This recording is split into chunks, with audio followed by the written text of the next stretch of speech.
suis commissaire divisionnaire et je suis directeur départemental adjoint de la sécurité publique du Var. Alors, en quoi consiste votre métier de directrice départementale adjointe? Alors, c'est un métier, c'est comme un millefeuille. C'est un métier en plusieurs strates. D'abord, la police, elle est organisée en circonscription, en district et en département. Donc, je suis l'adjointe du chef de la circonscription de Toulon. Donc, à ce titre, j'assume l'aide à mon directeur sur des missions de sécurité qui concernent la ville de Toulon. Et puis, je suis aussi l'adjointe du chef du district ouest du Var, c'est-à-dire le district concerne les communes de Sanary, La Seyne et Hyères. Et puis, par-delà le district, donc le département, et je suis l'adjointe au directeur départemental. Donc, 3 strates, 3 métiers différents.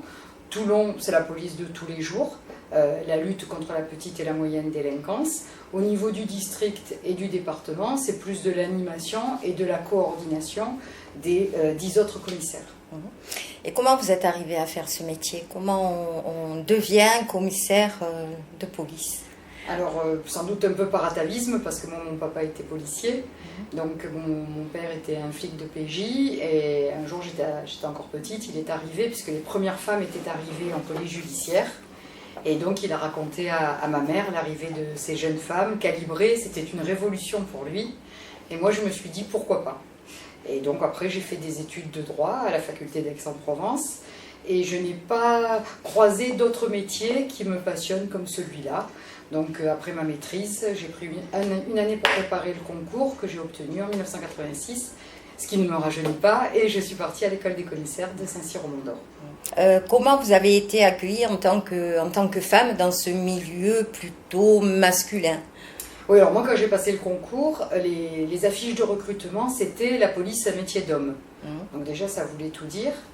Et lors de la formation, on fait un stage en école de gardien de la paix, donc j'étais avec une copine. Et il y a un vieux, alors il me paraissait très vieux à l'époque parce que j'avais 23 ans, un vieux brigadier chef qui nous dit « Ah, vous savez, moi je suis pour les femmes dans la police parce que ça fait joli dans les défilés. » Donc là, les bras nous en sont tombés, mais ça reflétait bien l'image de l'époque, c'est-à-dire que dans les années 86-88, les filles on était acceptées, mais alors surtout si on s'occupait de brigades de mineurs, enfin de trucs très féminins.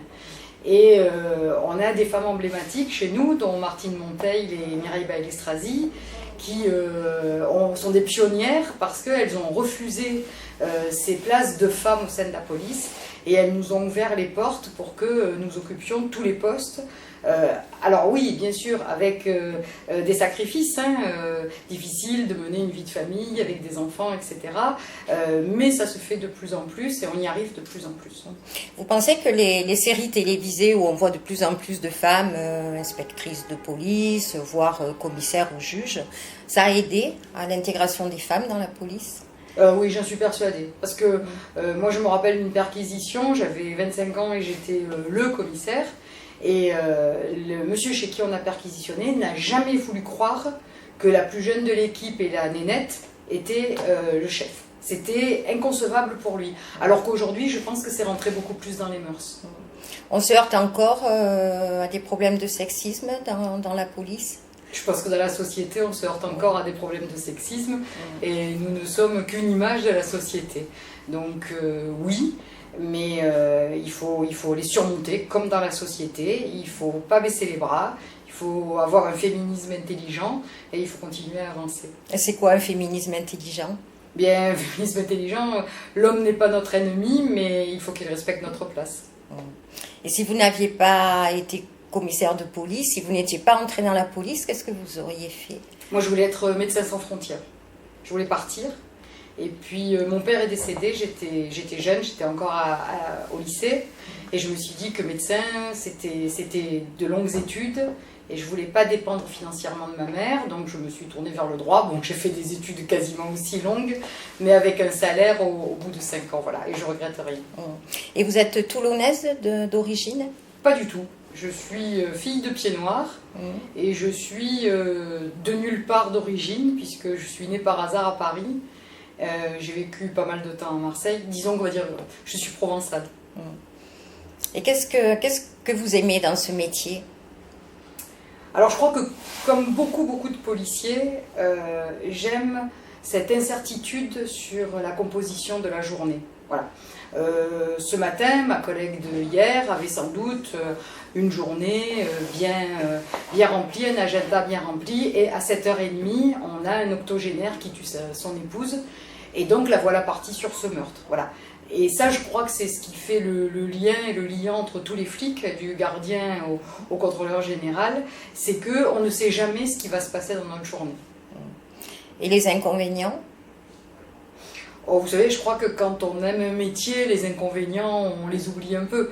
C'est un métier extrêmement dur, donc en termes de disponibilité, en termes d'engagement.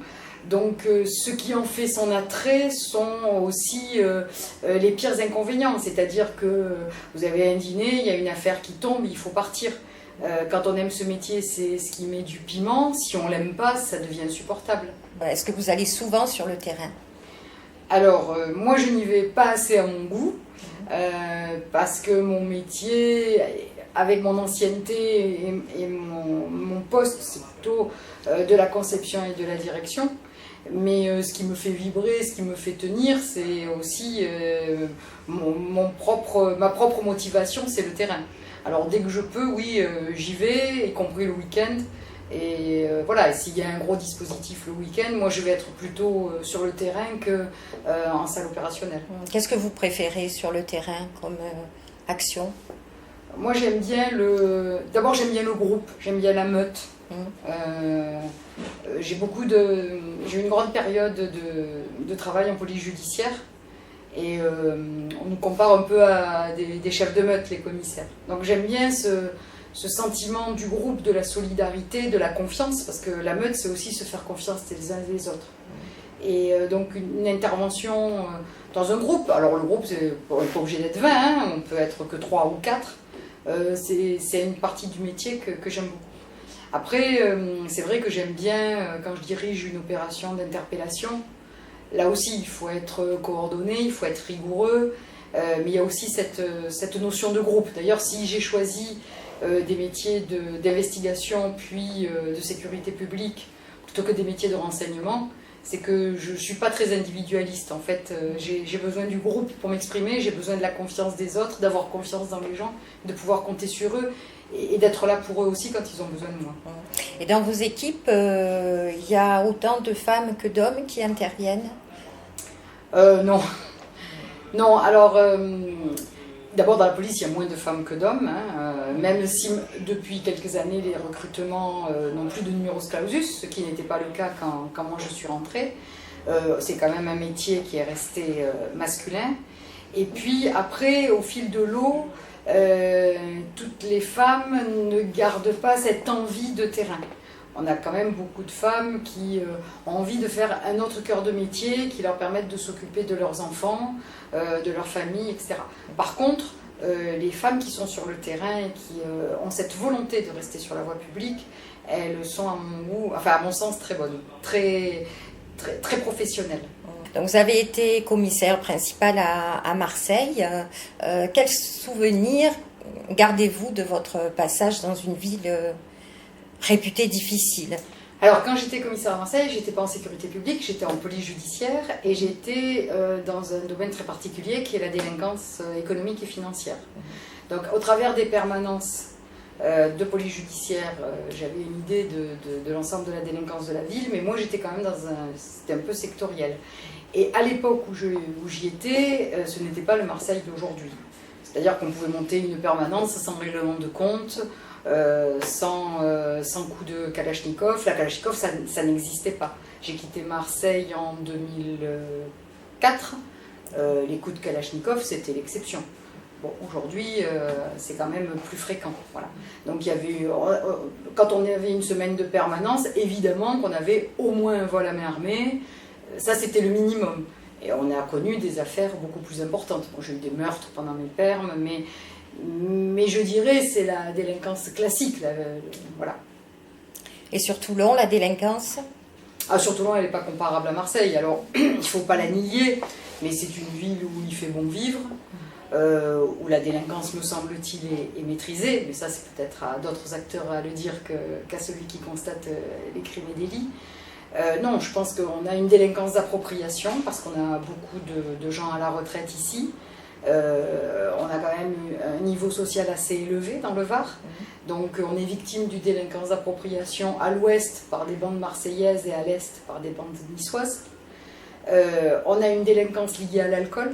On boit beaucoup dans le Var et beaucoup le week-end, et on voit le week-end beaucoup d'affaires, soit liées à la voiture, soit liées aux violences conjugales, soit liées à des différends de voisinage sur fond d'alcool. Après, par rapport à la moyenne nationale, nous sommes plutôt dans la bonne zone, dans la bonne tranche. On peut se promener le soir sans se faire agresser, on peut aller à l'opéra sans se faire agresser. Il fait encore vraiment bon vivre dans ce département.